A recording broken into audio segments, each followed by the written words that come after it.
자, 여러분 그 유학지 도시 토지의 지가 이론 되겠습니다. 67페이지. 여기 맞죠? 네? 73페이지. 자, 정부의 시장 개입의 방법. 자, 매년 출제를 하는데 올해도 정책 수단이 좀 중요하죠. 그래서 우선은 토지 관련해서 거기 정부의 이 시장 개입의 방법이죠. 이 정부의 부동산 시장 개입의 방법이 있습니다.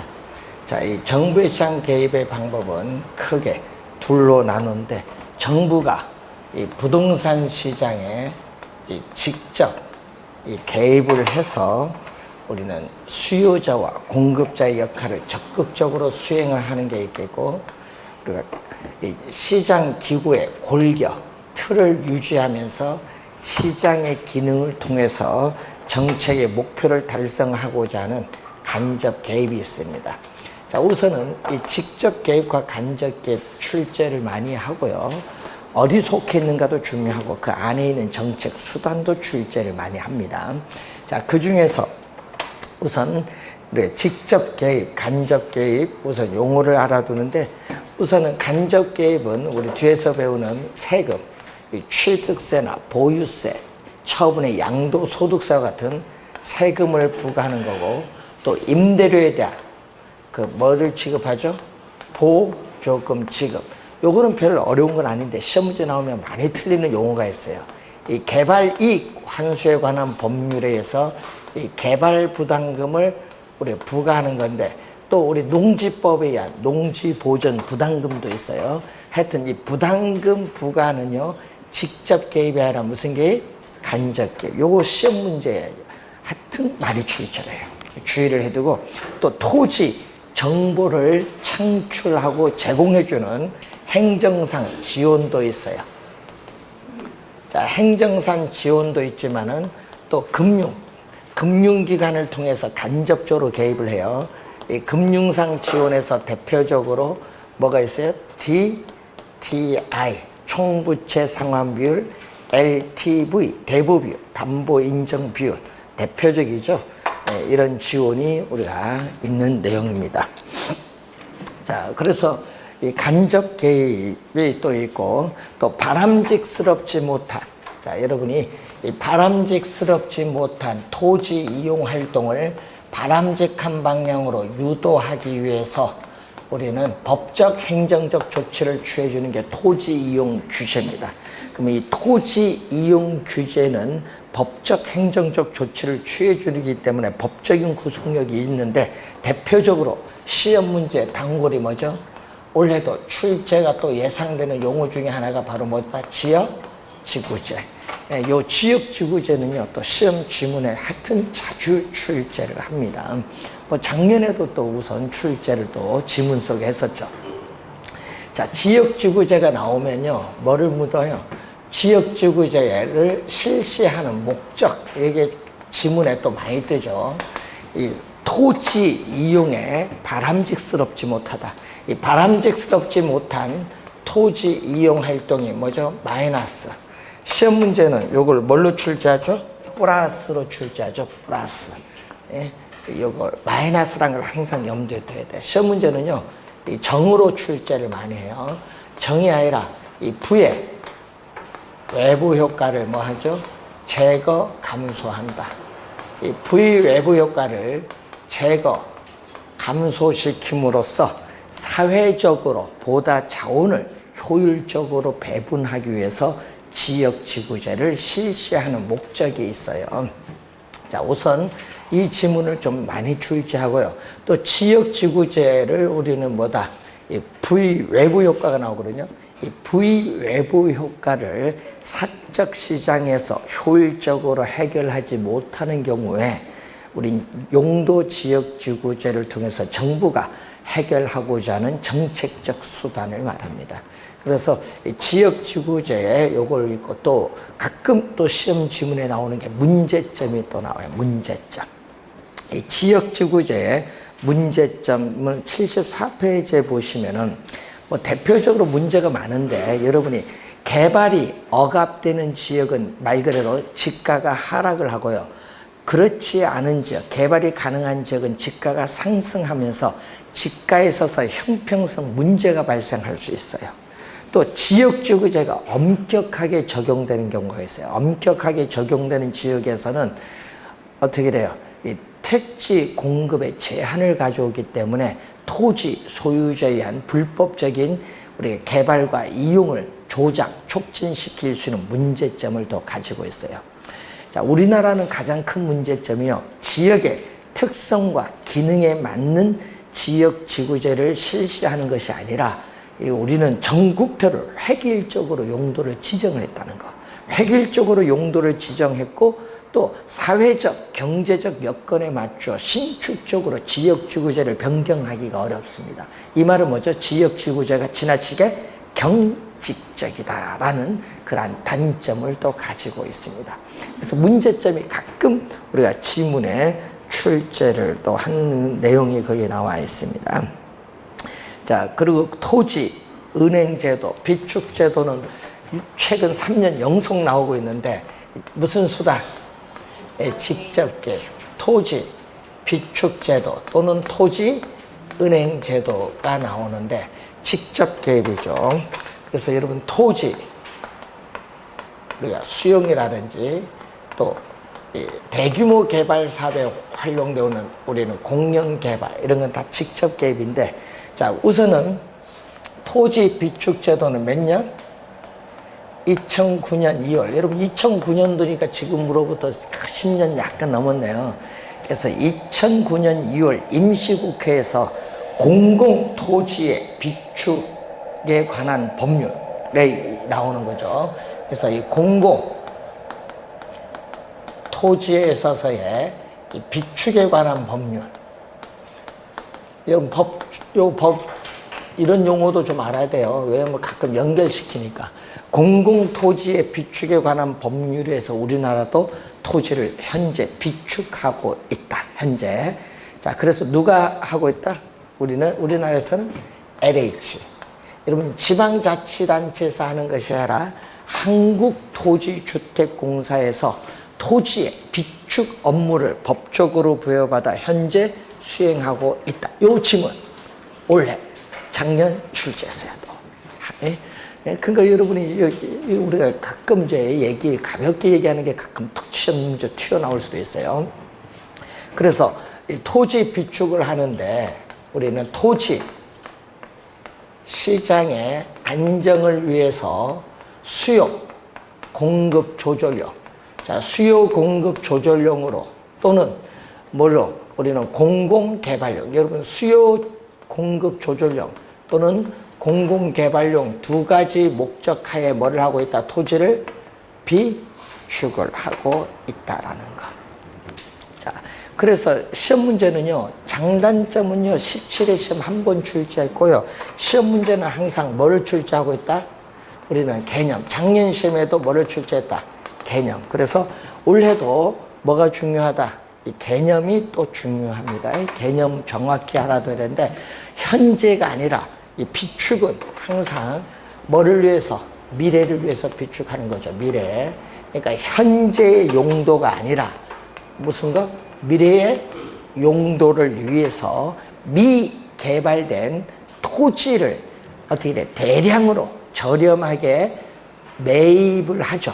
매입을 한 이후에 미래에 적시에 공공시설의 용지를 공급을 해주는 거죠.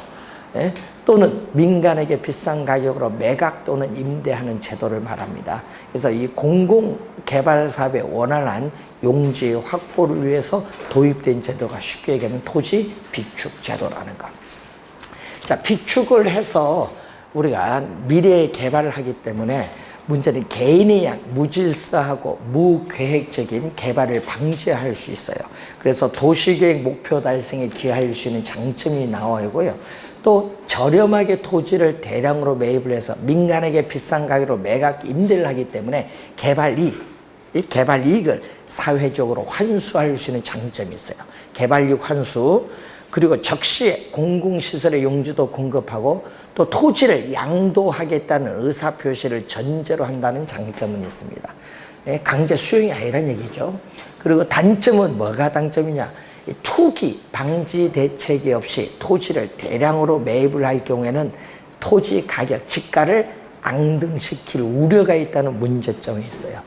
또 매입 시부터 매각 시까지 오랜 시간 동안 국공유지 상태로 보유하면서 관리를 해야 되는 문제점이 있고, 관리를 소홀히 하면은 어떤 문제점이 있느냐? 저소득층에 불법 점유 문제가 발생할 수도 있어요. 그리고 또 토지를 대량으로 매입을 하는데 매입 비용이 많이 든다는 단점은 있습니다. 그래서 장단점은요, 17회 시험에 한 번 출제를 했고요. 지금까지 출제된 적은 없어요. 그럼 출제되는 건요, 이 개념을 계속 출제를 하는데, 이 개념, 그리고 여기 있죠, 여기 요 내용을 계속 출제를 하고 있다. 이렇게 보시면 되겠습니다. 무슨 개입? 직접 개입이다. 자, 그래서 여러분 75페이지 중간에 4번에 우리나라의 토지 비축제도, 이것을 한번 잘 확인해 보시기 바라고, 자, 75페이지에 중간에 개발이익 환수 제도가 나오죠. 자, 개발이익은 또 무슨 거 있어요? 환수에 관한 법률. 자, 요즘 출제위원들이 이 법률을 많이 내는데, 또 이 개발이익 환수에 관한 법률의 제2조에 보면요, 제2조에 보면은 개발이익의 개념이 나와요. 작년 시험에 또 개발이익 개념을 또 출제했어요.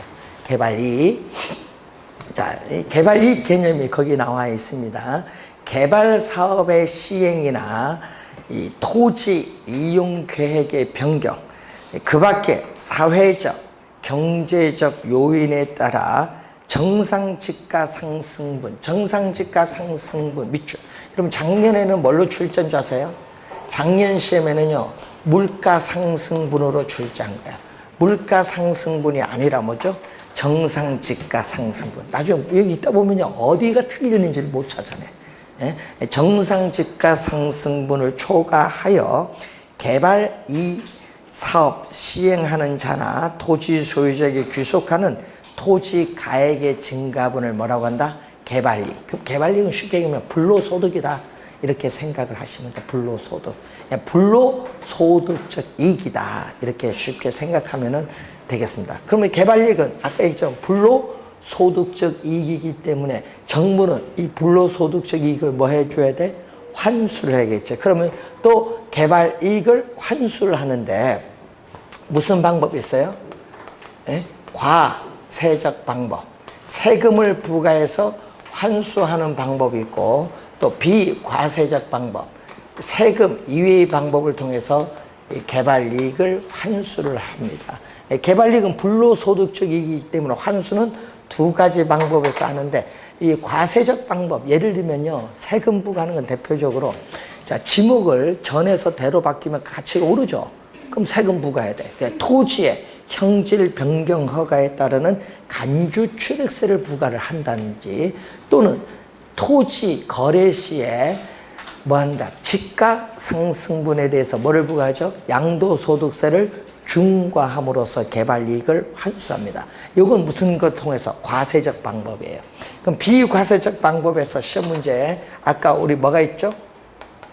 토지 비축 제도가 있고, 또 뭐가 있어요? 공영 개발이 있죠. 토지를 저렴하게 수용 보상을 해서 조성된 택지를 비싼 가격으로 민간에 매각하면서 개발이익을 환수하죠. 요거 외에도 뭐가 있냐면은 감보율 제도, 수익자 부담금 제도, 토지 수용 보상 제도인데, 요즘에 시험 문제, 요즘 최근에 작년에도 나오고 재작년에도 나오고 최근에 잘 나오네요. 개발이익, 요 개발이익 환수에 관한 법률에 의해서 뭐를 부과한다? 개발 부담금을 부과하는 제도. 여러분, 이 개발이익 환수에 관한 법률에서 뭐를 부과한다? 개발 부담금을 부과하는 제도 있죠. 요거 계속 출제를 하고 있어요. 작년에도 출제를 했습니다. 또 작년에 나온 용어 중에 또 이것도 출제했어요. 재건축 부담금. 여러분 재건축 부담금 요 아파트 재건축 할 때 보면요. 뭐에서 나온다 요거는. 예? 작년에 또 도시 및 주거환경정비법이 아니에요. 작년엔 도시 및 주거환경정비법으로 출제했는데 여러분 재건축 초과이익 환수에 관한 법률이 있어요. 재건축 초과이익 환수에 관한 법률에 의해서 뭐를 부과한다? 재건축 부담금을 부과함으로써 개발 이익을 환수한다. 이 재건축 부담금 제도 작년에 또 출제를 했어요. 예, 여러분 요 용어 있죠? 용어를 설명하는 내용이 지문에 탁 뜨는 거예요. 개발 이익을 환수한다는 것만 알면은 다 찾기는 상당히 쉽습니다. 자, 우선은 그 개발 이익 관련해서 한번 확인해 보시기 바라고. 자, 우리가 6페이지로 오시면은 토지 공개념인데, 자, 부증성에서 나타나죠. 여러분, 올해는 이 부동산 정책이 좀 많이 바뀔 것 같아요. 이제 보면은. 왜 그러냐면요. 민주당에서 제일 요즘 많이 나오는 용어 중에 하나가 토지 공개념 얘기를 많이 하거든요. 그럼 이제 요게 관련된 법이 이제 개정이 되거나 만들든지 뭐 해서 하여튼 원래 이쪽이 좀 중요해요. 토지는 유한하기 때문에 토지의 뭐를 위해서?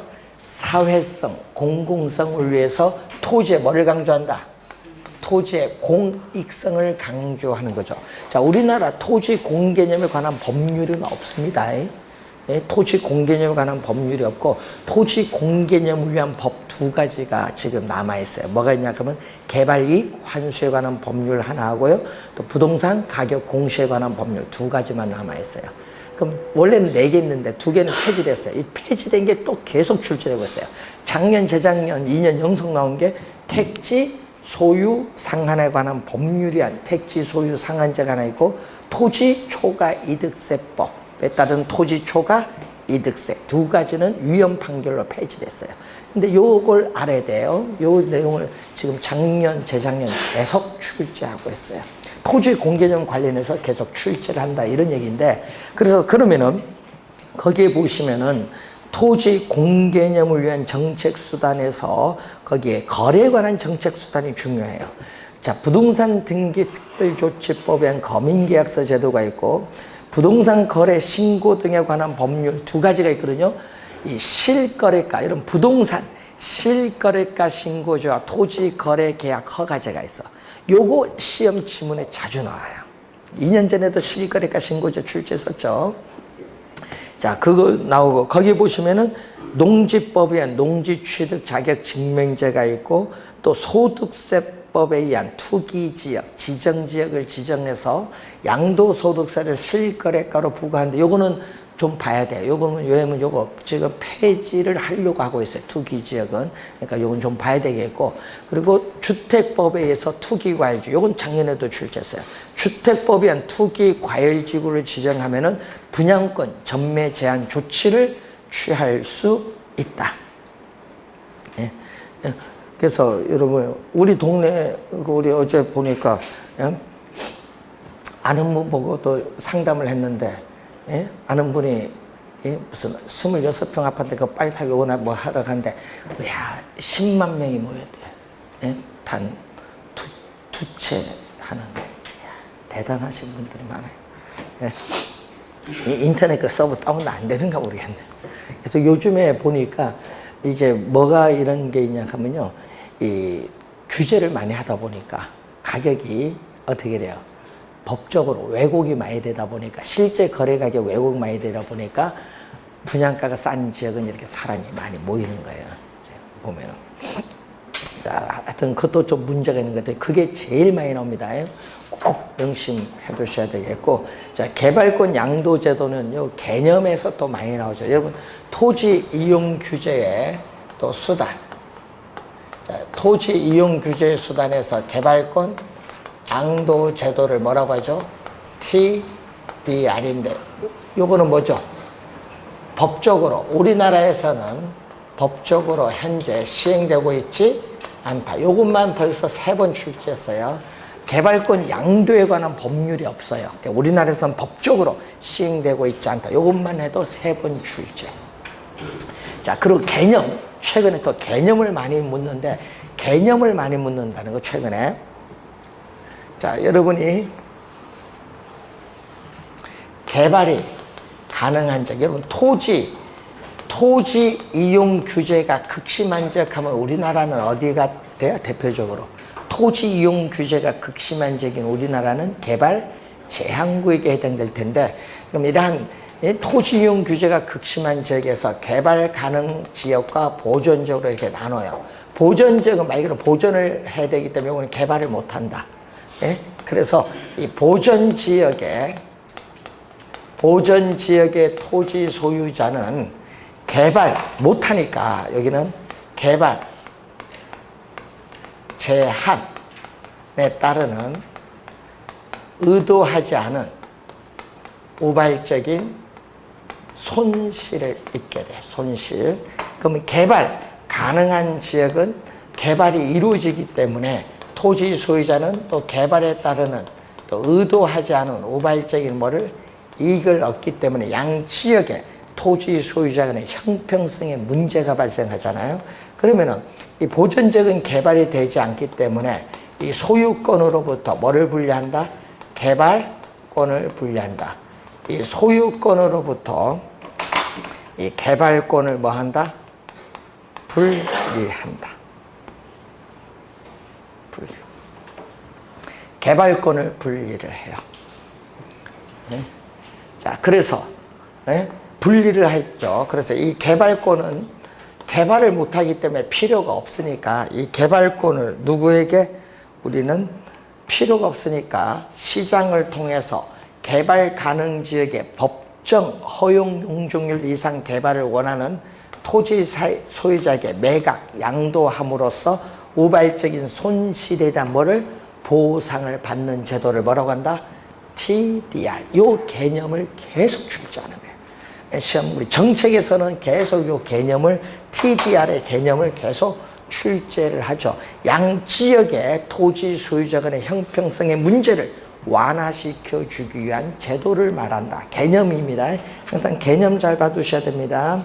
자, 그리고 77페이지에 개발 제한 구역, 우리 여러분 그린벨트라고 많이 하는데 거기에 지정의 목적이 있죠. 이 지정 목적이 거기 첫 번째, 두 번째가 작년에 출제했어요. 이걸 엮어서 뭐가 나와요? 도시의 무질서한 확산을 방지하고 도시 주변의 자연 환경을 보존하여 도시민의 건전한 생활 환경을 확보하는 것을 목적으로 한다. 요 지문 두 개를 엮어서 작년에 또 지문으로 출제를 했어요. 자, 긍정적 효과는 아까 얘기했지만 도시의 무질서한 팽창을 억제할 수 있는 장점이 있고요. 또 대도시와 중소도시 사이에 개발 제한구역을 지정하면요, 대도시와 중소도시가 서로 연결되는 현상, 이걸 연담화라고 하는데 연결되는 현상을 방지할 수 있어요. 연담화 현상을 방지할 수 있는 장점이 있고, 또 도시 주변의 경작지나 녹지 훼손을 방지를 하죠. 자, 방지를 해서 그리고 도시 주변의 환경을 보존함으로써 쾌적한 환경을 보존할 수 있는 효과를 또 가지고 있습니다. 또 개발 제한구역을 지정을 하게 되면 개발이 안 되기 때문에 개발 가능한 토지가 점점 줄어들어요. 그러면은 한정된 토지를 합리적 효율적으로 이용해서 건물을 고층화시켜야 하거든요. 그래서 고밀도의 토지 이용이 이루어진다는 그러한 긍정적 효과가 있습니다. 근데 부정적 효과는 반대로 또 개발 가능 토지가 줄어들게 되면요, 어떻게 돼요? 택지 가격은 상승하죠. 택지 가격이 오르면 또 뭐도 올라요? 주택 가격이 상승함으로써 저소득층 내 집 마련이 더 어려워질 수 있는 문제점을 가지고 올 수 있다. 그리고 너무 건물이 아까 고밀도로 이용하면 지나친 건물이 고층화로 인해서 도시에 또 먼저 인구가 집중이 많이 되다 보니까 뭐가 각종 상하수도 등의 이 기반 시설이 우리가 부족해지는 문제, 도로, 상하수도, 기반 시설이 부족해짐으로써 막대한 도시 혼잡 비용을 부담을 하는 문제점도 가지고 있습니다. 부정적 효과죠. 긍정적 효과, 부정적 효과가 가끔 지문에도 또 나오니까 최근에 우리가 자주 나오고 있습니다. 자, 또 시험 문제 또 최근에 자주 나오는 용어가 선매, 토지 선매 제도죠. 이것도 어디에서 나오죠? 부동산 거래 신고 등에 관한 우리가 법률에 의해서 토지 거래 허가 구역을 지정하죠. 허가 구역 지정할 때 나오는 용어가 탁 튀어나오는 게 선매가 나와요. 그래서 거기 보시면은 토지 거래 허가 구역 내에서 토지 거래 계약에 허가 신청이 있을 때 공익 목적입니다. 공익 목적을 위하여 사적 거래 우선을 해서 국가, 지방자치단체, 한국토지주택공사 등이 그 토지를 우선적으로 매수할 수 있도록 하는 제도를 뭐라고 해요? 토지 선매요. 토지 선매는 공공용지를 확보하는 대표적 수단이에요. 토지 선매, 그리고 토지 수용이라든지 공영개발, 토지 비축제도, 이런 제도는요, 우리는 공공용지를 확보하는 대표적 수단들입니다. 자, 선매 개념 자주 나옵니다. 주의 좀 해두시고, 그리고 토지 적성평가제도 한번 봅니다. 자, 토지에 대한 개발과 보전 서로 싸우죠. 개발 보전의 경합이 발생했을 때 이것을 합리적으로 조정하는 수단이에요. 그래서 토지 적성에 대한 내용에는 토양이라든지 입지라든지 활용 가능성 등이 포함되어 있어야 되는데 요 개념이 또 가끔 출제를 해요. 토지 적성 평가제도의 개념, 요거 공법에 나오는 용어인데 이것도 우리는 가끔 개론에 출제를 합니다. 자, 그래서 여러분들 시험 문제 이렇게 나오거든요. 현재 우리나라에서 시행 중인 부동산 정책에 관한 설명 중 틀린 거. 1번 토지 비축제도, 2번 택지 소유 상한제, 3번 이런 식으로 내용들이 막 나와요. 부동산 실거래가 신고제, 부동산 가격 공시제도, 토지 선매제도 이런 식으로 막 나오거든요. 정책들이. 그럴 때 어떻게 돼? 내용을 잘 파악을 하고 있어야 돼요. 그래서 최근에 그런 형태로 계속 출제를 하고 있습니다. 올해도 중요합니다. 작년에 여기서 시험 문제, 작년에 여기서 2문제 출제했거든요. 그래서 올해도 정부가 이슈가 이쪽에 좀 많은 것 같아서 올해도 정책 이론이 한 5-6문제 나올 것 같아요. 이슈 때문에. 한번 잘 확인해 주세요. 작년에 7문제 출제했습니다. 정책만. 자, 임대료 규제 정책으로 한번 가보겠습니다.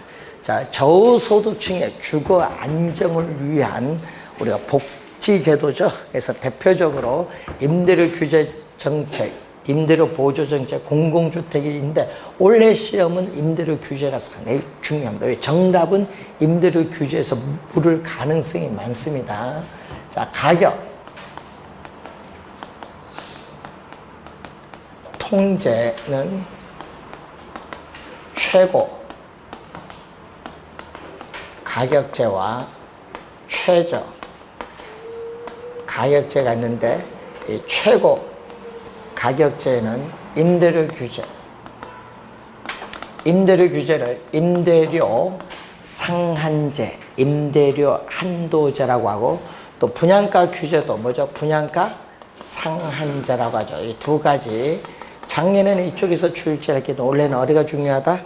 올해는 임대료 규제가 중요하다. 올해는 여기서 정답을 또 물을 가능성이 상당히 높다는 걸 염두에 두셔야 돼요. 임대료 규제에서. 작년에는 분양가 규제에서 출제했기 때문에 올해는 임대료 규제에서 상당히. 작년에는 분양가 규제가 이슈였잖아요. 자, 임대료 규제의 개념. 우리 시험에 보면요. 개념이나 목적에서 정답을 묻진 않아요. 특징에서 묻지.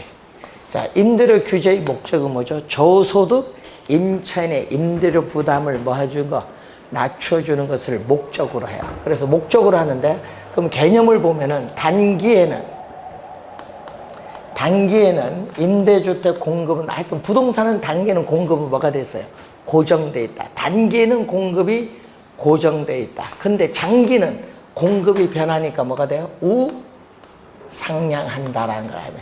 단기는 부동산은 공급은 고정돼 있고 장기가 하면 공급이 변한다는 것만 기억해 두시면 되겠죠.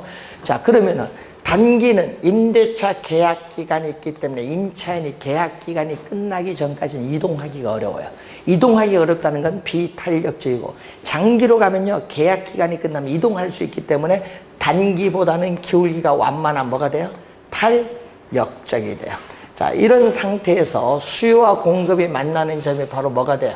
균형, 우리가 임대료예요. 균형 임대료. 자, 이 균형 임대료인데 이 임대료가 너무 높다. 그래서 저소득 임차인의 임대료 부담을 낮춰주기 위해서 밑에서 뭐를 한다? 이렇게 규제를 하겠죠.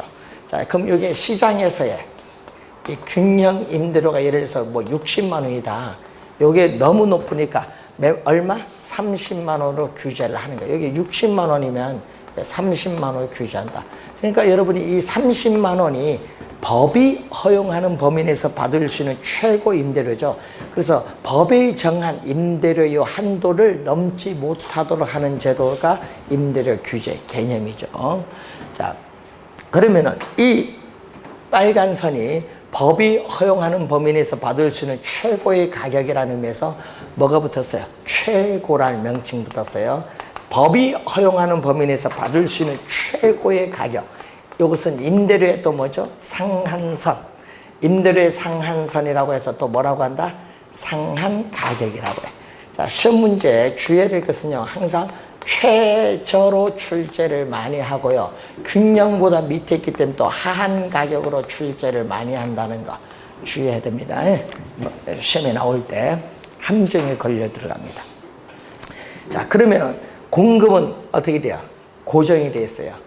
단기는 공급이 고정되는데 요 임대료 차이만큼 임차는 혜택을 보니까 단기는 수요가 많이 늘진 않아요. 계약 기간이 있다 보니까 수요가 이 정도 늘었어요. 이게 뭐죠? 수요량.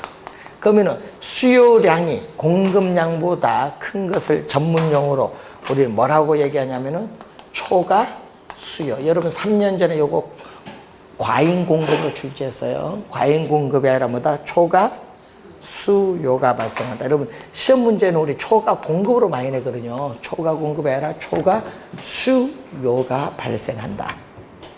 자, 단기는 그런데 그럼 한번 볼까요?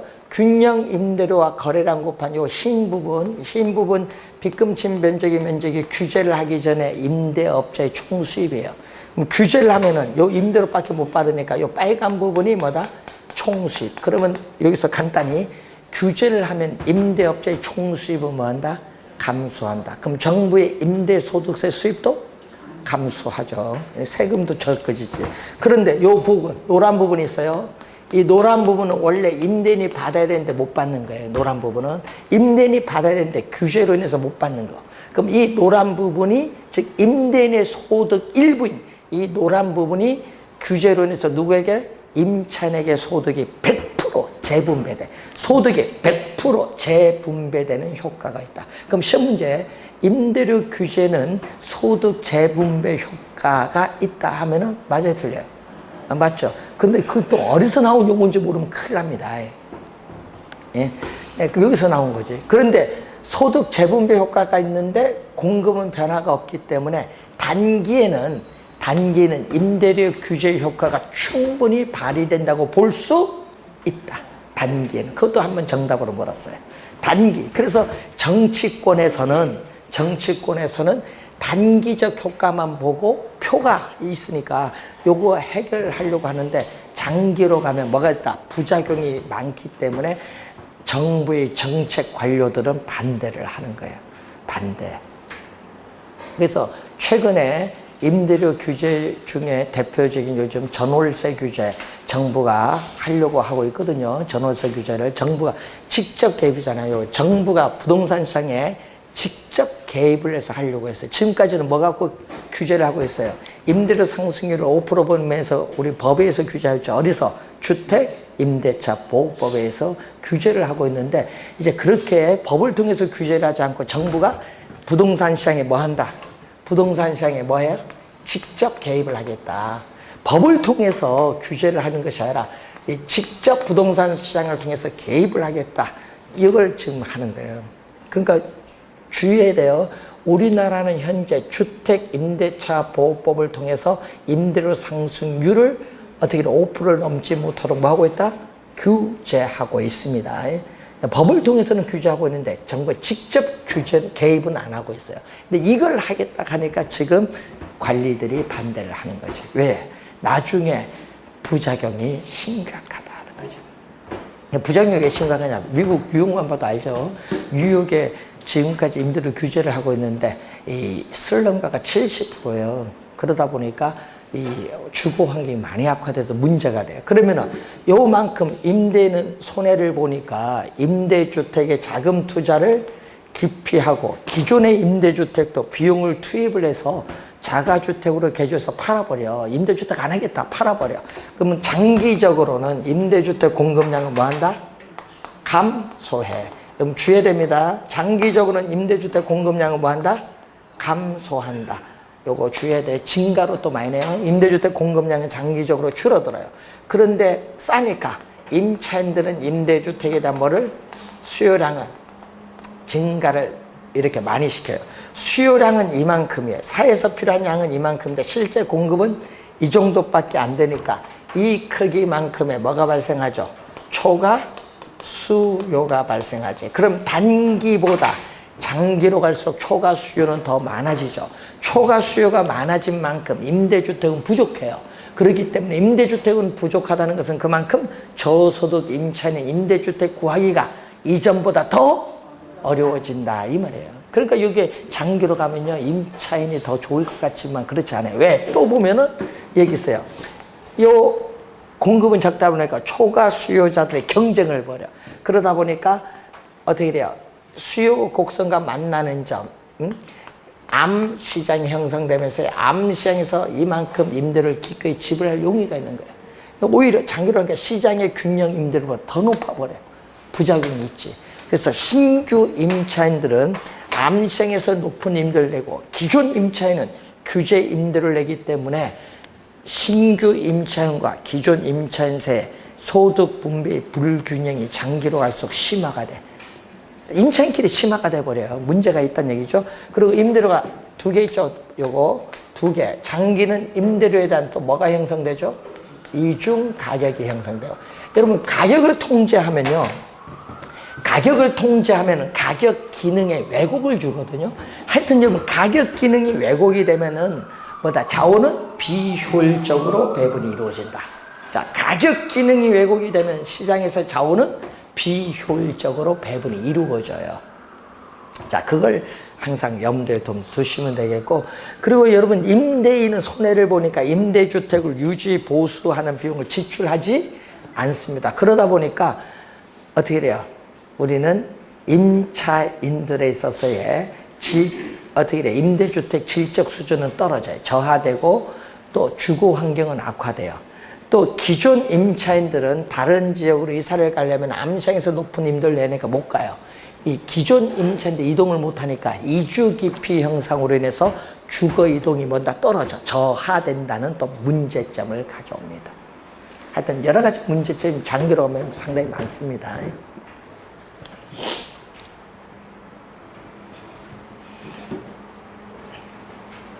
자, 올해 임대료 규제에서 하여튼 정답을 물을 수 있기 때문에 임대료 규제만큼 좀 신경 써서 공부를 좀 해두시고, 두 번째 임대료 보조인데, 임대료 보조는 또 뭐죠? 정부가 저소득 임차인의 임대료 부담을 또 뭐 해줄 목적으로, 낮춰줄 목적으로 임대료를 보조하는데 어떻게 돼? 그럼 개념은 정부가 저소득 임차인에게 임대료의 일부를 무상으로 뭐 해준다? 보조해주는 제도죠. 그래서 저소득층의 주택 문제 해결을 위한 우리가 제도로서 임대료 보조는 직접 개입, 간접 개입? 간접 개입. 임대료 규제는 직접 개입. 직접 개입. 우선 그것도 확인하고, 임대료 보조를 해주잖아요. 그래서 임대료 보조를 해주면은 가끔 시험 지문에 나오는 게 있어요. 자, 지금 수요와 공급이 주어졌습니다. 그럼 수요 공급이 만나는 점이 지금 균형인데, 자, 현재 P0가 주어졌어요. 자, 여러분 임대료를 보조해주면요, 보조를 해주기 전보다 보조를 받으면 수요는 이전보다 더 보조를 받기 전보다 수요는 뭐한다? 증가를 해요. 그런데 공급은 단기는 우리 아까 있죠, 부동산 공급은 단기는 변화가 없는데 수요가 증가하니까 현재 P0 임대료 수준에서 뭐가 발생하죠? 초과 수요가 발생하니까 이 수요자들의 경쟁에서 임대료는 P0에서 P1으로 뭐한다? 상승을 해요. 임대료가 이렇게 단기적으로 오르면요, 임대주택을 소유한 임대인은 어떻게 돼? 임대료 상승에 따르는 뭐 초과 이윤, 불로소득을 얻어요. 이 초과 이윤을 얻으니까 나도 공급해야겠네, 이런 식으로 공급이 늘어요. 언제까지? 임대료가 다시 원래의 임대료 수준으로 하락을 할 때까지는 이렇게 공급이 증가를 해요. 그러면 장기적으로는 어떻게 돼? 장기적으로는 여러분 임대료 규제는 장기적으로 임대주택 공급량은 감소하지만 반대로 임대료 보조는 장기적으로는 임대주택 공급량은 뭐한다? 증가한다. 장기적으로 임대주택 공급량은 뭐한다? 증가한다. 이것도 시험에 많이 나오는 거예요. 임대료 규제는 장기적으로 임대주택 공급량이 감소하는데 우리 임대료 보조는 장기적으로 임대주택 공급량은 뭐한다? 증가한다. 그리고 임대료 보조에 우리나라의 임대료 보조 중에 23회 시험과 26회 시험에 출제를 했었죠. 주택 바우처 제도라는 게 있어요. 23회, 26회 출제를 했는데 바우처는 쿠폰을 주는 건데 교환권을 주는 거예요. 그래서 정부가 누구에게 교환권을 주는 거예요? 쿠폰. 저소득 임차인에게 바우처를 주는 거예요. 교환권입니다. 왜? 현금으로 지급을 하지 않고 바우처를 주는 경우는 다른 용도로 전용되는 것을 방지하기 위해서 그렇습니다. 자, 그러면 여기는 누구? 임대인에게 뭐를 납부하죠? 임대료를 납부할 때는 우리 바우처 30만 원 지급한 바우처에다가 뭐 현금 20만 원 합쳐서 50만 원 임대를 냈다. 그러면 받은 바우처를 누구에게? 바우처를 어떻게 제시해서 정부로부터 뭘 지급받는다? 현금을 지급받는다. 자, 이게 바우처 제도예요. 그래서 여러분 공공임대주택은 임대료가 싸기 때문에 해당이 안 되고 주택 바우처 제도는 민간 임대주택에만 해당을 합니다. 그리고 어디에 계약을 맺든 관계없어요. 그래서 어떻게 저소득 임차인에 있어서의 주거를 어디 있어도 관계없기 때문에 수요자 중심의 제도다. 공급자가 아니라 수요자 중심의 제도고요. 또 뭐가 있냐 하면 주택 바우처 제도만 있는 것이 아니라 요건 23회, 26회 출제했고 29회 시험에 출제된 게 또 법이 나와요. 주거급여법이라는 게 있거든요. 주거급여법 제2조에 보면요. 제2조에 보면은 주거급여의 개념이 나와요. 그래서 여러분 생활이 어려운 저소득 임차인에게 뭐를 줘야 돼? 임차료라든지 수선 유지비라든지 수급품 등을 지급하는 것을 우리 뭐라고 한다? 주거급여. 이 개념을 29회 시험에 또 출제를 했어요. 그러니까 여러분이 주택 바우처 제도는 23회, 6회, 그리고 주거급여법 언제? 29회. 그러면 현재 우리나라는 임대를 보조하고 있다, 안 하고 있다? 하고 있잖아요. 네, 하고 있습니다. 자, 그리고 또 공공주택. 과거에 우리나라 많이 했었죠. 자, 정부가 저소득 임차인에게 공공주택을 공급을 할 때는 공공주택에서의 임대료를 사적시장에 민간 임대주택에서의 시장 임대료보다 훨씬 뭐하게? 싸게 해서 공급해야 돼. 자, 여러분 민간 임대주택의 시장 임대료가 60만 원인데 공공주택은 20만 원 이렇게 훨씬 싸게 해서 공급을 해야 돼. 소득이 상당히 낮기 때문에. 그러면은 어떻게 돼요? 공공주택 임대료와 민간 임대주택 임대료를 서로 달리 매기죠. 그래서 임대료에 대한 뭐를 형성한다? 임대료에 대한 이중 가격, 임대료에 대한 이중 가격을 형성하면서 공공주택을 공급한다. 예? 이중가격 형성에서 공공주택 공급하는데 요 차액만큼 40만 원인데 이 차액만큼 저소득 임차인에게 뭐를 보조해준다? 주거비, 주택 임대료를 보조하는 효과가 있다. 주거비인 주택, 주거비용을 주택 임대료라고 하죠. 주거비, 주택 임대료 보조 효과가 있다. 이 지문을 제일 또 많이 출제한다. 그럼 공공주택 공급하면 가장 큰 문제가 뭔지 아세요? 저소득 임차인의 주거이동에 제약이 있어. 공급되는 지역에 가서 살아야 됩니다. 주거이동, 저소득 임차인 주거이동에 제약이 있다는 그런 문제점은 있어요.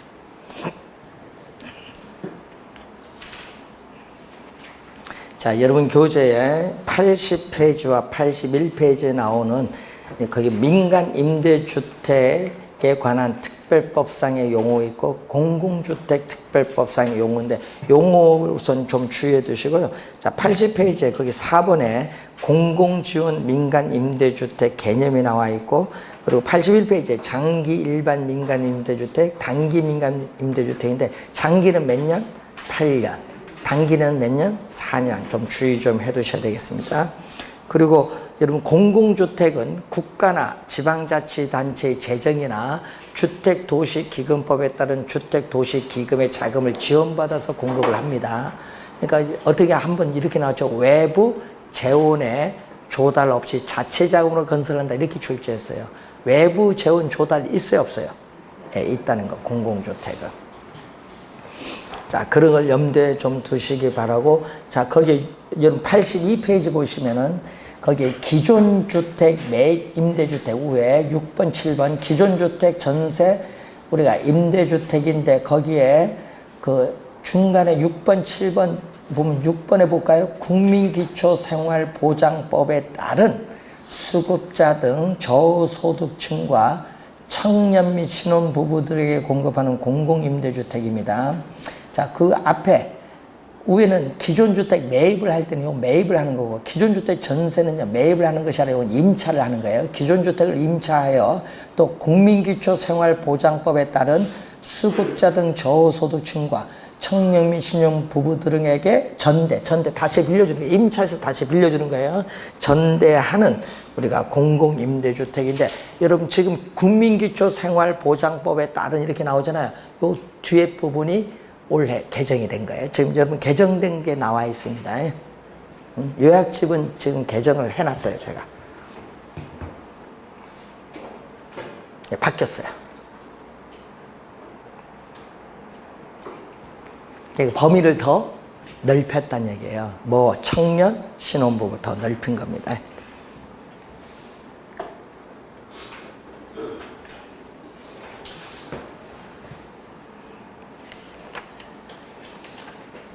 자, 여기서 시험 문제 하여튼 임대료 규제에서 정답은 모를 가능성이 높다는 거요. 임대료 보조나 공공주택보다는 임대료 규제에서 정답 지문이 모를 가능성이 높다는 걸 염두에 두시면서 그래서 여러분의 올해 중요한 그런 내용이 되겠습니다. 자, 작년에 여가과정과 주거분리, 분양가 규제 둘 다 출제를 했는데 올해는 출제 빈도는 좀 낮아요. 이 부분. 그래서 이 부분은 간단하게 개념 보고 우리가 그래도 시험 모의고사 보면 자주 나오니까 개념 한번 확인하고 넘어가도록 하겠습니다. 자, 잠시 쉬고 시작하겠습니다.